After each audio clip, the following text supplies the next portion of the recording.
One day, a little girl is sitting and watching her mother do the dishes at the kitchen sink. She suddenly notices that her mother has several strands of white hair sticking out in contrast to her brunette hair. And she looks at her mother and inquisitively asks, "Why are some of your hairs white, Mom?" And her mother replied, "Well, every time you do something wrong or make me cry or unhappy, one of my hairs turn white." The little girl thought about this revelation for a little while, and then she asked, "Mama, how come all of Grandma's hairs are white?" All of us have stories of the women in our lives who are wise and brave and tough. Our series brings us back to the book of Esther today as its story stands next to Ezra and Nehemiah and tells a parallel story at the same time. Ezra and Nehemiah tell the story of the Jews who went back to the Holy Land and rebuilt it, but Esther tells the story of the Jews who stayed in Babylon, now a part of Persia, and stayed faithful among an unbelieving culture. And that's a story that really serves as inspiration for committed Christians today who live, as I might argue, as a religious minority in American culture. It's a story about how to live when you aren't in power. And that's why I think it's not a coincidence that a woman is the heroine of this story. You know, women have historically been good at making change without wielding a great deal of power, at working behind the scenes. It's what we've always done, and until fairly recently, it's all we could do. This past week, we celebrated the anniversary of the right to be ordained for women in the Methodist Church in 1956. Friends, that's only 65 years ago. But it's long been our mothers, grandmothers, and aunts who taught us the practical wisdom that we use on a daily basis, like eat your vegetables or treat others the way you want to be treated. So today, while we worship God, we honor the wise women in our lives. Did your mother ever tell you there's a time and a place for everything? Discernment is a fancy word for figuring out what to do when. And throughout history, women have had to discern and make compromises because they were powerless to do otherwise. The story of Hagar is a great example. Do you remember back in Genesis, Hagar was Sarah's slave, and she ran away because Sarah was so cruel to her, but God urged her to go back into slavery because without Abraham's protection, her child would die? Or Moses' mother surrendering her baby to the river? Or Bathsheba writing to the king, "I'm pregnant." Women tend to do what it takes for the survival of themselves and their children, even when it means working within a broken system. And in the same way, Esther learned to survive. While Vashti, Xerxes' prior wife, fought against Xerxes' commands and lost her crown, Esther learned to work within a less than ideal system. She kept her religion behind the scenes, but when she knew God was calling her to step up, she stepped forward courageously. And did your mother ever tell you, do what is right, not what is easy? It's this attitude of courage that I think of when I think of the bravery of women. And anyone who has witnessed childbirth would testify that women can be extraordinarily brave. And I found that women are especially courageous when someone vulnerable is in danger. So time after time, we read about women who show amazing courage when a child or a loved one is in danger. Princess Merida is one of my favorite Disney princesses because of her courage. In the movie Brave, she tells of digging deep to find courage with these words: "There are those who say fate is something beyond our command, that destiny is not our own, but I know better. Our fate lives within us. You only have to be brave enough to see it."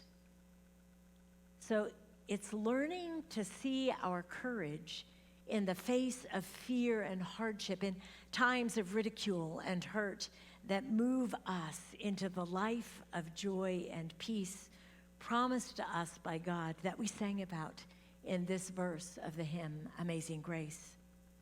And in the Gospel of John, Jesus tells his disciples, "This is my commandment, that you love one another as I have loved you.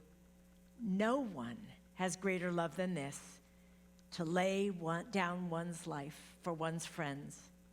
You are my friends if you do what I command you. I do not call you servants any longer, because the servant does not know what the master is doing, but I have called you friends." And I see this kind of love in the story of Esther. She was not, as far as we know, a biological mother, but she was definitely a mother to her people. And she laid down her life to save them. If we remember back from the first sermon in this series, she, despite her fear, courageously appears before the king to ask for the lives of her people. For her uncle Mordecai has reminded her that perhaps Esther had been placed in a position near this source of power for such a time as this. And Esther then bravely declares that she will speak out for her people. "And if I perish, I perish." And there are so many women who have risked themselves to help the powerless. And when you read the book of Esther, you can't help but think of how history keeps repeating itself. During the Holocaust, people like Haaman tried to wipe out the Jewish people and very nearly succeeded. And a Christian woman, Corrie ten Boom, hid many Jews in her own home during the Holocaust, becoming imprisoned in a concentration camp for her work. Of her own choice to endanger herself to help others, ten Boom wrote, "Don't bother to give God instructions, just report for duty." I also think of Rosa Parks, who refused to move to the back of the bus and became a catalyst for the civil rights movement. And when thrown into prison, she said, "My feet are tired, but my soul is rested." Women were at the center of the anti-slavery movement. Women have worked to end abuse, from human trafficking to drunk driving to child abuse prevention to animal welfare. And most of those women don't have millions of dollars or thousands of armies at their command, but their quiet bravery changes the world, and they're ready to lay down their lives for their friends. So in chapter 7, where our scripture reading for today begins, all eyes are on the king. How will he respond upon hearing Esther's account of Haman's plot against the Jewish people? Well, we discover our petulant and often irrational king is enraged again, and Haman is absolutely terrified. And we read that the king stomps out to the garden while Haman stays to beg his life from Queen Esther. Now, when the king comes back inside, he sees Haman prostrate on Esther's couch, and we are once again reminded that this king is really lousy at assessing a situation. So he believes that Haman is trying to take advantage of his wife, and it's for that reason that he condemns Haman, not for his plot against the Jews. And while the defeat of Haman is obviously the preferred outcome in this scene, the king reaches that outcome erroneously. showing, I think, the extent of this particular king's incompetence. And the book of Esther portrays the fears and complexities of living as a Jew in a foreign land. And it wrestles with how to survive and thrive under rulers who are at turns capricious or hostile. But because of Esther's courage and her discernment, it ends with this wonderful party that they named Purim to commemorate the days on which the Jews gained relief from their enemies and the month that had been turned for them from sorrow into gladness, from mourning into a holiday. And I love these words, that they should make them days of feasting and gladness, days for sending gifts of food to the poor and to one another. Now, I think there's a whole lot of both satire and humor in the book of Esther. And when we first were introduced to her, if you remember, we were celebrating Holy Humor Sunday. And that is truly reflected in the Purim celebrations, this annual Jewish festival that to this day commemorates the story of Esther. You see, at Purim, participants dress up in costumes. They put on Purim spiels, or humorous plays, and they generally have a really raucous celebration. You see, when the name of Haaman comes up in the retelling of the story and the rereading of the scroll of Esther, it's drowned out by booing and noisemakers. And when the names of Esther or Mordecai are read, a whole lot of cheering goes on.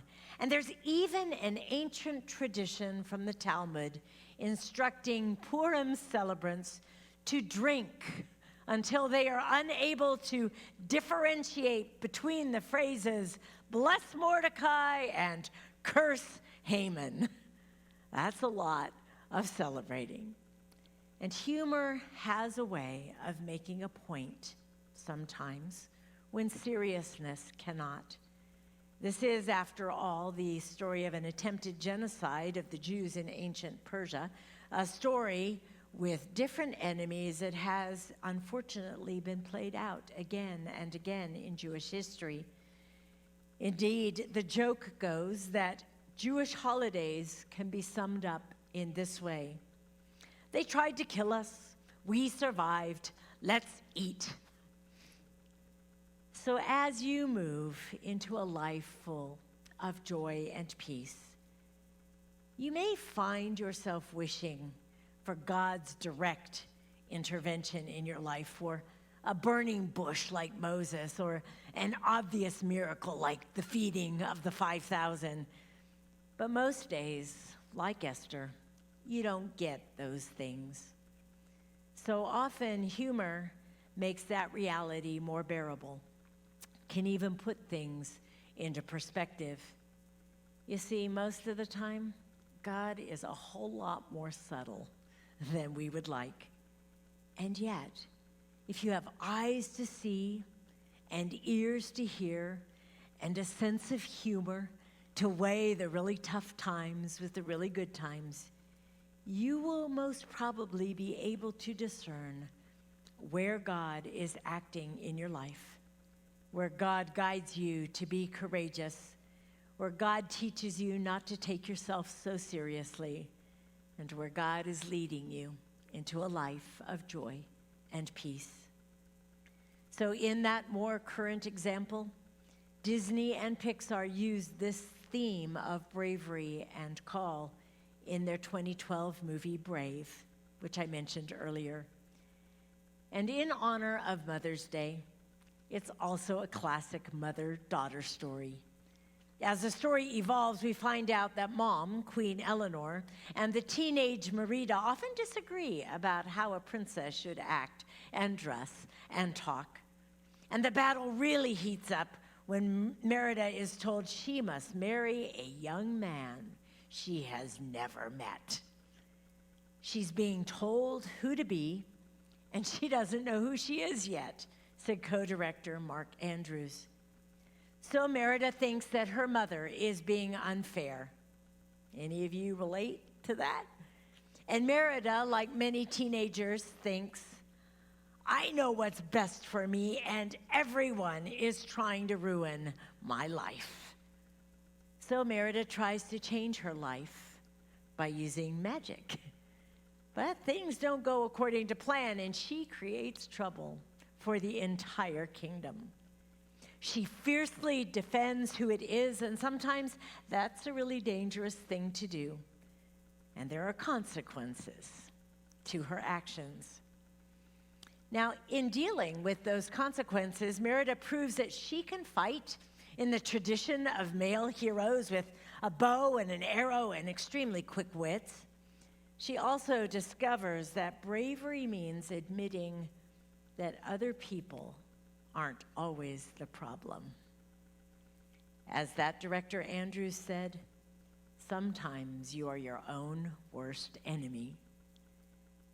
Now she works through it with the help of her very wise mother, who turns into a bear, but that's a complete other story. And she helps make the world around her a better, safer, and more inclusive place to be. So both the story of Esther and Merida help us understand that in the ordinary events of life, and sometimes in the not-so-ordinary events, in the coincidence and chance encounters of our days, we are called and claimed by God. And we may even, like both of our heroines, find the courage to be brave and actually answer that call. Joy and peace, they don't just come out of the blue. They come when we place our trust in the God who calls all of us to be brave.